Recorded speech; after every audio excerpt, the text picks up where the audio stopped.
deaths have fallen by nearly a half.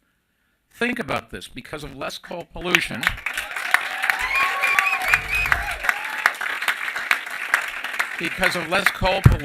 almost 6,000 fewer Americans will die prematurely this year.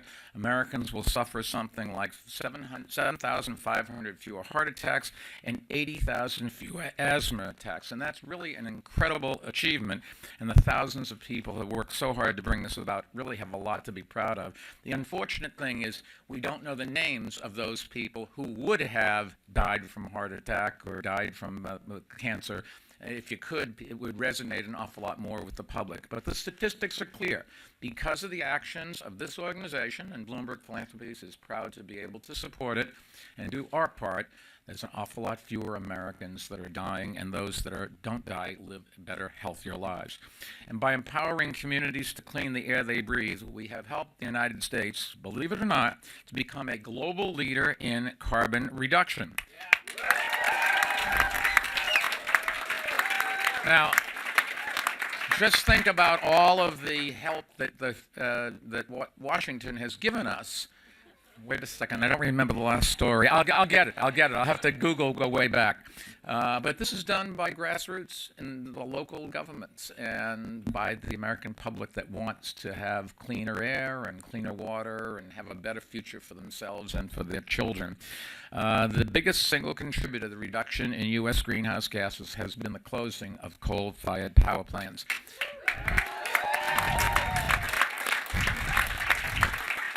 And just think about this.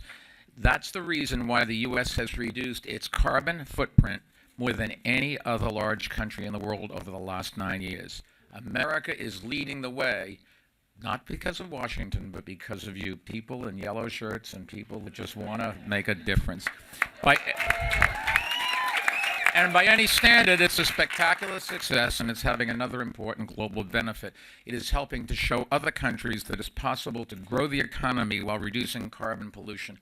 And that's sending the message that one of the best things we can do to improve the chances for a strong climate change agreement in Paris this December is to show that this makes a difference. And let me just point out to you, China, Beijing just put a smoking ban in starting June 1, and Beijing just announced they're closing all coal-fired power plants. And they are doing that because the people of China have said to their government, we don't want to breathe air we can see or drink water that has a color to it.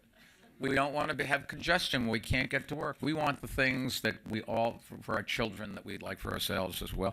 Today, Bloomberg Philanthropies is making, I'm happy to announce, a new investment of $30 million in the Beyond Coal campaign.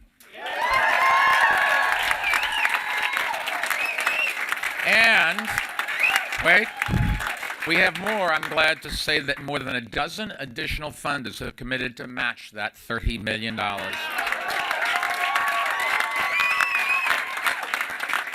We've seen how effective our partnership has been, and together we're raising the bar, and now we have a new goal. And the new goal is not a third of the power plants by 2020. It is half of the nation's coal fleet by 2017. More coal plants, fewer years, and that will help move America to cleaner energy sources faster and help millions of lives live longer, be longer, and healthier.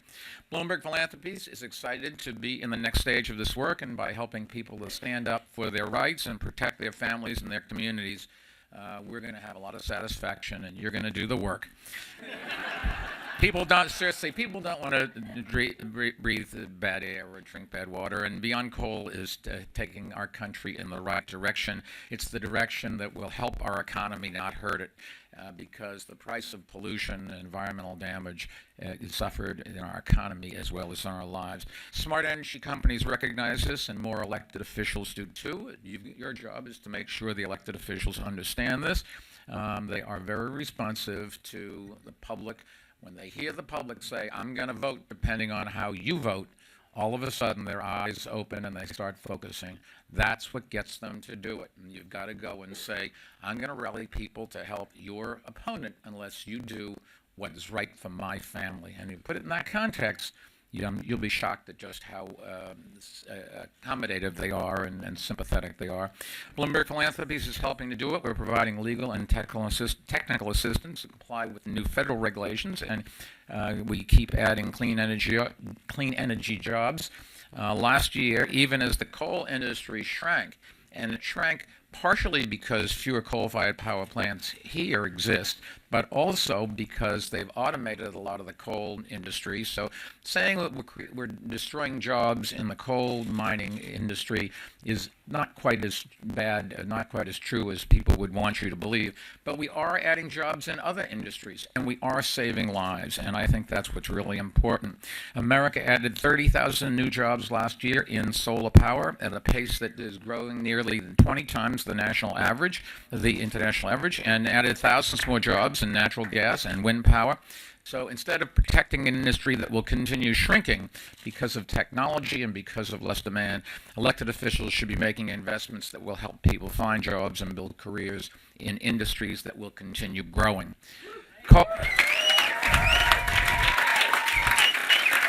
I don't think it's an exaggeration to say, and we get few chances to really look at an organization that has made a measurable big difference in a short period of time, but that's exactly what you see here.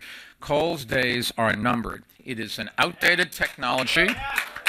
It is holding back our economy. It's not hurting our economy. It's holding back our economy, and it's hurting our health. And reducing coal is not going to hurt the economy. It will make it grow, and it will give our children a better future. And that's why more people are speaking up of all ages. And needless to say, I want to introduce one of those people.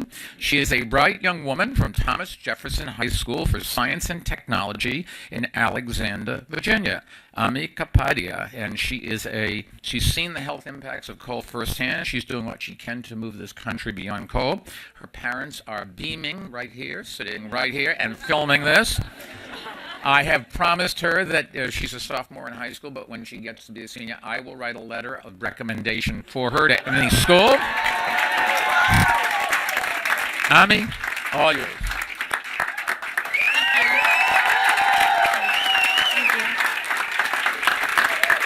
Good morning. My name is Amika Padya, and I'm a sophomore at Thomas Jefferson High School for Science and Technology in Alexandria, Virginia. It's really exciting to be here today at the Sierra Club with Mr. Mike Broon, Ms. Marianne Hitt, and Mr. Michael Bloomberg. I'm here today because not only have I personally experienced the health detriments that come with air pollution, but I've also felt the positive results of shutting down a coal-fired power plant. When I was younger, I developed atopic dermatitis and started getting severe reactions to dust and smog.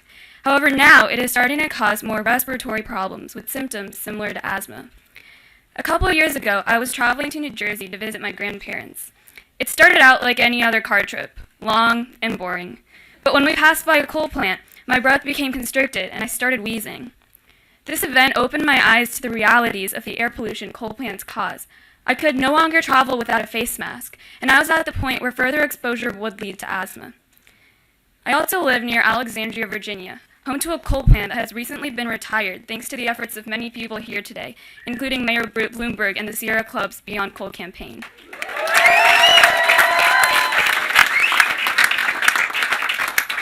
Since then, the air quality in my community has significantly improved, and I can now go outside for a longer period of time without triggering skin rashes or wheezing. Our generation deserves to grow up in a world where worries about air pollution don't bother us, where we can go outside and enjoy nature in its clean and unharmed state.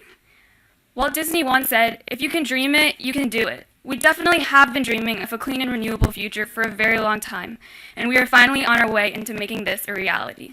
Thank you.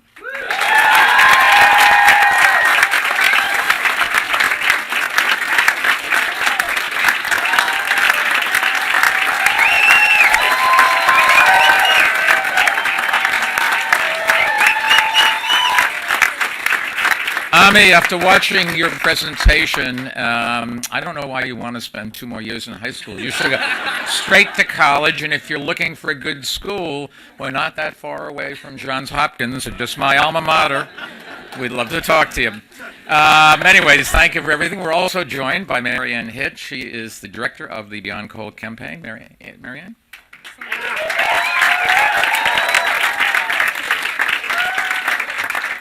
Well, I here today for reasons much like Ami and many of you in the room. I live in West Virginia, and I've spent most of my life in Appalachia. My daughter is an 11th generation West Virginian through my husband's side of the family. And when I started working over a decade ago to move this country beyond coal, I didn't actually realize at the time that that's what I was doing. I had grown up in some of the most beautiful mountains on the planet, the Great Smoky Mountains National Park, and I was trying to stop some of the other most beautiful and oldest and most biodiverse mountains on the planet, the Appalachian Mountains, from being blown up and wiped off the map by coal. When I was born, all of the mountains in Appalachia were still standing. And in just my lifetime, the coal industry has blown up, flattened, and wiped off the map over 500 mountains across Appalachia. Mountains that have been there for millions of years. Mountains that should have been my daughter's birthright. They are gone forever. And I can do a lot of things for my daughter. I do. Trust me, a lot of things. Hi, Hazel, if you're watching. But I can never put those mountains back together. And over the past decade of working with the Beyond Coal campaign, I have come to understand that millions of Americans are working with us to defend this planet and their families from these same kinds of permanent, irrevocable losses. As you have heard so poignantly here today, it's fearing for the safety of your child who's suffering from asthma. It's also the mom who finds out her drinking water has been contaminated with mercury and lead and arsenic from coal ash, and who is suddenly tied up in knots of regret over every pitcher of lemonade or iced tea that she served her family. And it is every single one of us. Because we all understand now that as ice sheets fall apart, as water tables run dry, as deadly storms hit our cities, that taking a wrecking ball to our climate is like blowing up a mountain. Once we've done it, we can't put the pieces back together again. And that is why we are moving the nation beyond coal.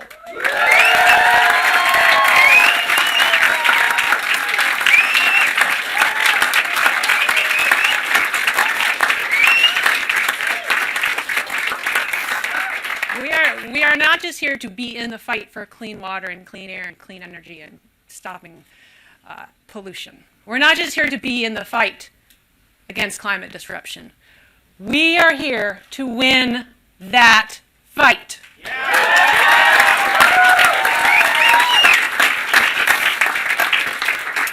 And as you have heard here today, that is what we are doing. Together with over 100 partner organizations, we've stopped the rush to build 200 new coal plants. We are on our way to replacing a third of the coal plants in this country with clean energy, and now we are setting our sights even higher to replace half of U.S. coal with clean energy by 2017.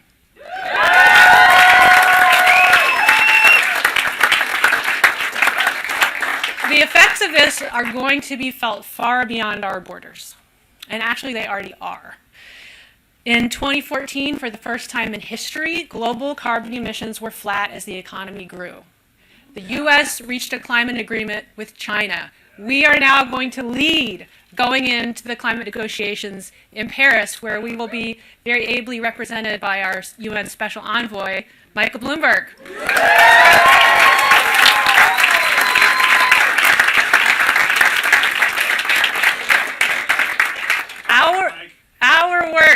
Our work, your work, played a big, big part in making this possible.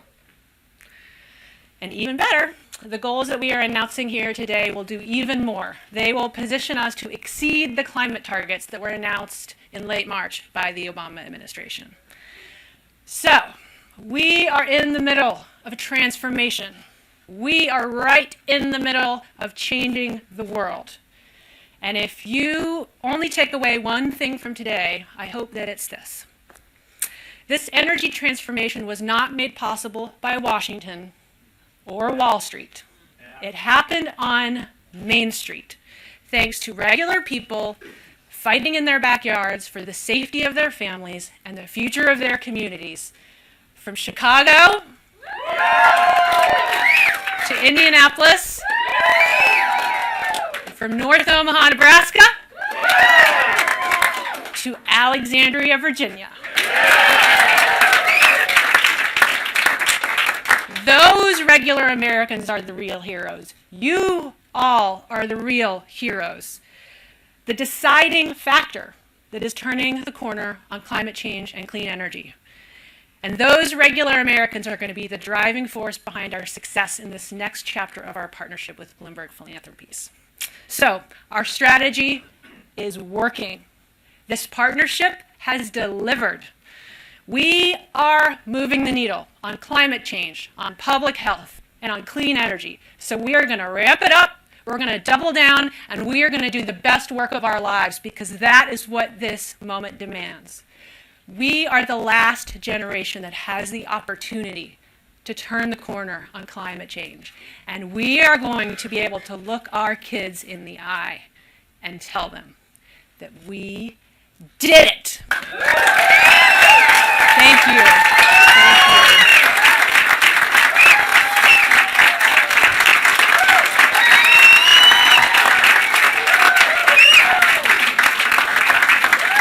Marianne, thank you, and Mike Bruin and Bruce Anillis and everyone else here in the Sierra Club who's worked so hard to take us beyond coal so successfully. I would urge you, if you want to do something else, pick up the phone this afternoon, call your congressperson or your senator or both, and say, let me tell you, I just came from a rally where we announced we closed 187 power plants. We've just raised another $50 million to go after the rest of them. Do you want to be with us or not? We need help from you. Let me tell you, my experience in and out of government is democracy really does work, but it requires the public to stand up and tell the elected officials what they want, and to make sure the elected officials understand that their careers, as well as the lives of their families, it would not be inappropriate for you to say, my next vote is going to be dependent on how you vote on my issues, particularly the environment. And incidentally, when you go home tonight, look at your family. Do you want them to live longer? Because you are voting their lives and health as well. Anyways, the Sierra Club has been an outstanding partner. We are thrilled to be with it and continue. Our foundation's looking forward to seeing what we can accomplish going forward. I want to thank the new partners who have joined us and together put in another $20 million. And there really is an awful lot at stake. People's health and the health for future generations. So keep on fighting. And as Marianne, who doesn't lack enthusiasm, but she's on the right side of God, we're going to get this done. God bless.